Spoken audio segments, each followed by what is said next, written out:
সনাতন ধর্মাবলম্বী এক কিশোরের বিরুদ্ধে ফেসবুকে ধর্ম অবমাননাকর লেখা ও ছবি পোস্টের অভিযোগে শনিবার রাতে রংপুরের গঙ্গাচড়ার আলদাতপুর গ্রামে উত্তেজনা ছড়িয়ে পড়ে।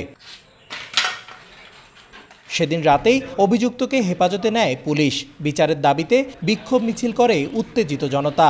স্থানীয়রা জানান, রাত 10টায় মিছিল নিয়ে সনাতন ধর্মাবলম্বী বেশ কয়েকটি পরিবারের বসতবাড়ি ভাঙচুর করে একটি দল। ভয়ে অনেকেই এলাকা ছেড়ে আশ্রয় নেয় আত্মীয়ের বাড়িতে। আত্মীয়ের মধ্যে এখন চলে গেছি বাবার বাড়ি, ভাইয়ের বাড়ি। এত অত্যাচার ঢেলাঢেলি কাজে খুদি পালাইছে ভয়তে, এখন সেটার বলা যায় না। আবার কিছু বিশৃঙ্খলা হয় সেটা তো আমরা বলতে পারবো না, কিন্তু আমরা তো ভয়ে এখনো আছি।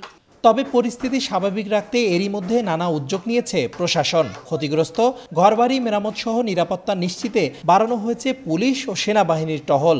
এখন তো কোনো ভয় নাই, এখন আতের মধ্যে যে এখন কি হইবে না হইবে ওই টেনশন মাথাত ঘোরে। এই ধরনের হুমকি আছে যে কয়েকদিন সেনাবাহিনী থাকবে, আমরা দেখব, তারপরে যেদিন সেনাবাহিনী চলে যাবে সেদিন আমরা আবার যাব। এটাই বল শেষ কথা বলে গেছি।